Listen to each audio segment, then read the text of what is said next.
Welcome to a New Life podcast with Pamela Jean, where it's all about empowering women to empower more women. Get ready, friends, to create a new life. And here is your host, Pamela Jean.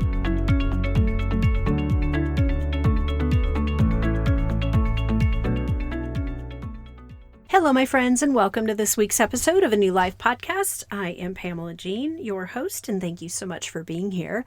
Our topic today is going to be more focused on mindset with the topic of victimization.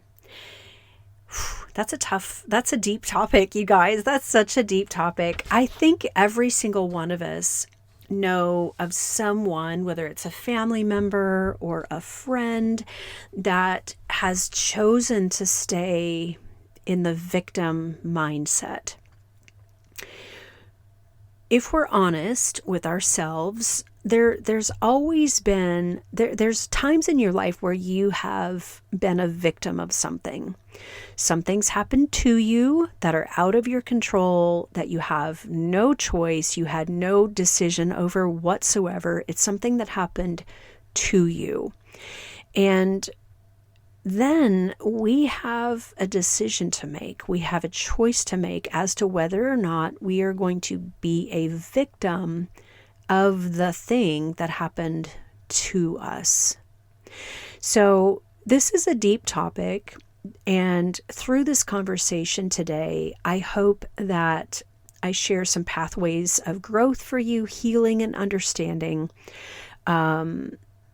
We all have had things happen to us, but victims and victimhood are something that touches every single person that walks the earth.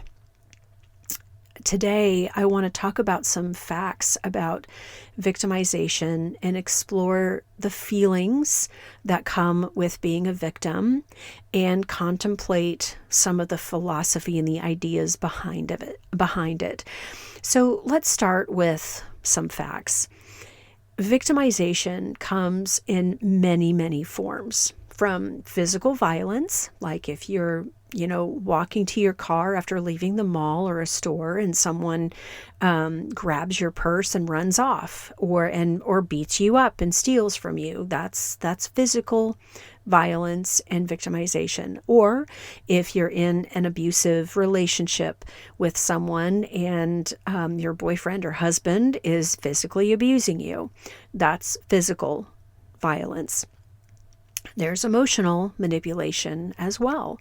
If you've ever been in a narcissistic relationship, whether it be with a spouse or a boyfriend or even someone at work or a family member or, anybody really, emotional manipulation is a thing as well. Gaslighting, there's a lot of emotional manipulation that causes us to set back on our heels with insecurities and self-doubt and lack of confidence. That's emotional abuse. Financial abuse, financial exploitation. Think about so many people are taken advantage of financially, giving to causes that don't actually go to the cause. Or you've heard the stories of women that have fallen for someone halfway around the world and they send them all of this money. And financially, they're broke because they've given all their money away, and they're also emotionally victimized because they fell for this other person. Societal discrimination. There's many different ways that people are victimized. It's vast and it's varied. There's no, one size fits all with being a victim. Victims experience trauma that can impact their mental, emotional, and physical well-being. And that's happened to all of us. No one goes through life unscathed. No one has a perfect life where they haven't been a victim of something. And recognizing that victimization is not just a one-time event, but it can have lasting effects that really ripple through your entire life. And it's crucial that you recognize that for what it is. Have you had something happen to you as a child that still to this day impacts you.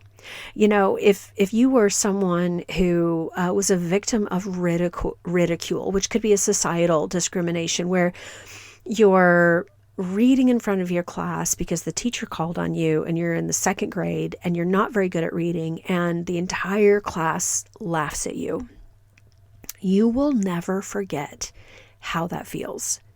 So here you are, now an adult, you're still going to remember how it felt to be the victim of societal ridicule. And that's something that goes with a person your whole life. The thing about being a victim, and this is my belief, and you don't have to agree with me, that's totally fine if you don't, but how I look at victim mentality or victimhood is it's a choice, ultimately. It's a choice to stay with someone who's abusing you. Now, I realize that it's hard to leave an abuser. I get that. But you are also choosing to stay a victim. You're choosing to have that victim mentality. If someone is emotionally manipulating you, you could stay a victim forever and say, well, I can't accomplish this because emotionally I'm a victim of something. I'm a victim of this. I'm a victim of that. You know, financial exploitation. I am broke because someone stole all of my money. I'm a victim of that. Well, okay, you are a victim, but it's also some of your choices that led to you becoming a victim. Not always, but sometimes. Sometimes our choices step us into becoming a victim or someone who has taken advantage of us. Sometimes things do happen to us that's totally out of our control, especially when we're children. You don't make certain choices as a child, and sometimes those things do happen to us. But I will tell you this, if you can look at those hard times that you were a victim of one thing or another, something happened to you, if you're able to flip that on its head and seek out, how did this happen for me? Not to me. How did this happen for me? Every dark experience that you have in your life, whether it happened when you were 5 or when you're 45, every dark experience is an opportunity for you to learn something really, really incredible. You just have to step out from behind the victim curtain and lean into it that, okay, God, what am I meant to learn from this? Because bad things do happen to really good people.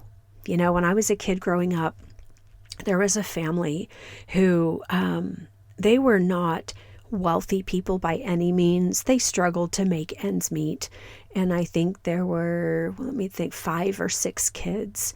And their parents lost 2 children. The oldest died of cancer. The second oldest died of a car accident. Neither of those boys made it to their 17th birthday. I cannot imagine what it would be like to lose 2 children, 2 boys, before they turned 17. How do you make yourself not stay a victim in that circumstance? That's a tough one. I'm not going to lie, that's a tough one. But everybody has an opportunity to look at those really hard things and flip it on its head and make something good out of that terrible, terrible experience. I want to explore the feelings associated with victimization. When you feel like a victim, you are going to have a high level of fear, anger, shame, powerlessness. It's very common among victims to feel those things. And those are all legitimate feelings. Feelings of fear. It just makes sense. You know, if you were the person that was robbed leaving a store, well, the next time you leave a store, you're going to have some fear based on that, and you will have to work through that. You may become angry over things that happened to you. But friends, you can't let your anger turn to resentment.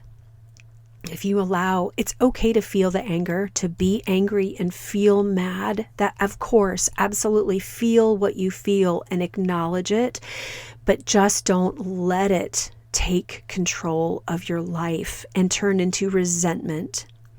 Shame. Oh my gosh, shame is something that is debilitating. It's truly, truly debilitating if you allow shame to be the dark cloud over you.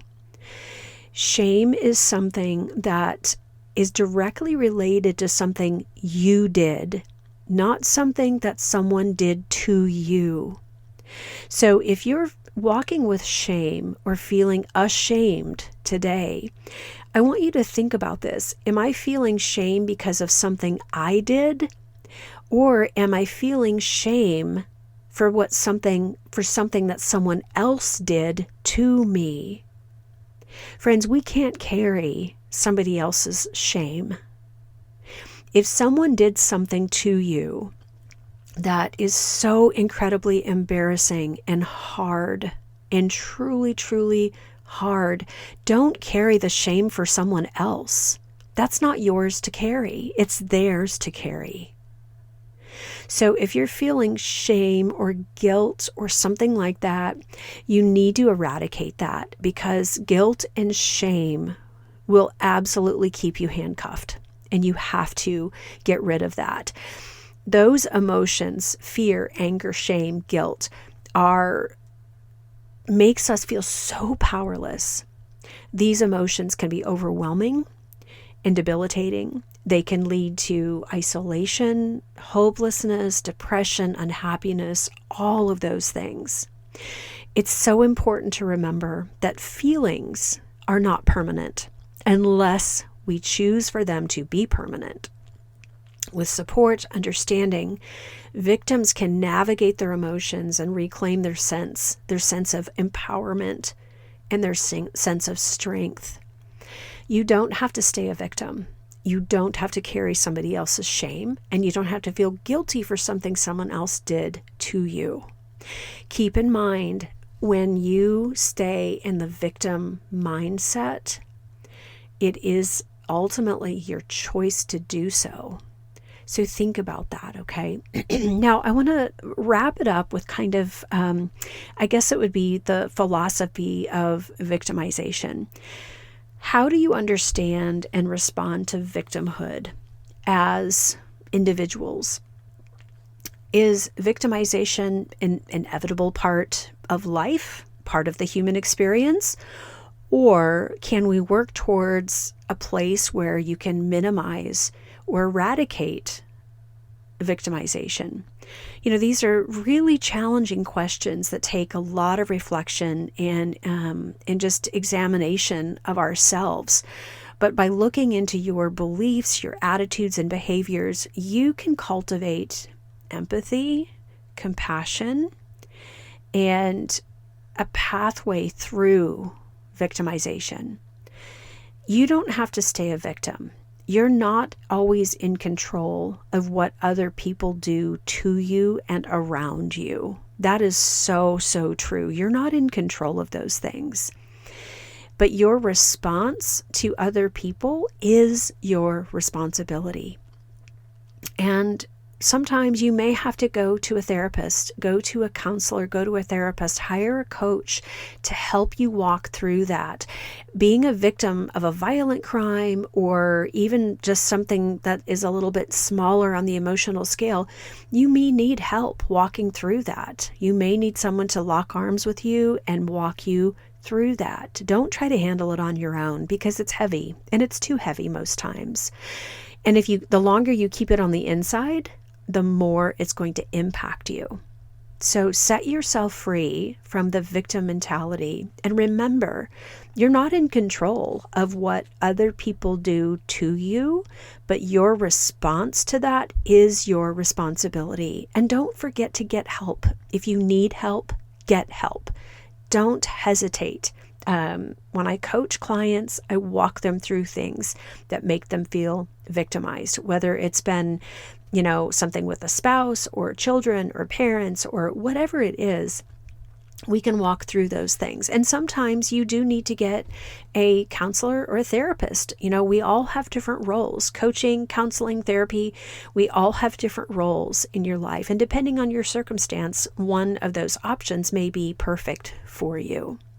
So as I wrap it up today, I just want to encourage you to explore the victimization that you've experienced in your life and in your community.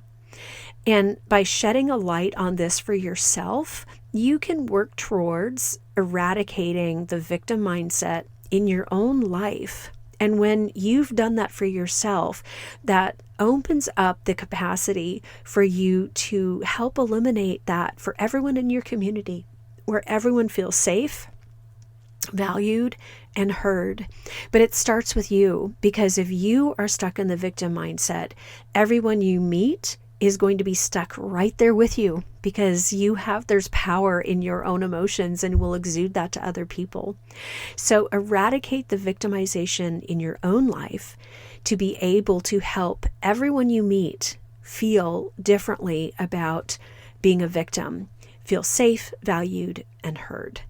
My friends, thank you again for joining me on A New Life podcast. I hope that you enjoy this episode. It was a really good one for me to research and talk about and share with you today. Remember, embrace each day as an opportunity. Every day is an opportunity. Every day is a gift, because you know what? You woke up today. You were on God's wake-up list today. And if you're so fortunate to be on the wake-up list, that means God is not done with you. There is a lot more He needs to do in and through you. Make it a great day, friends, and we'll talk soon. Thank you for joining us today on A New Life podcast. We will see you next time.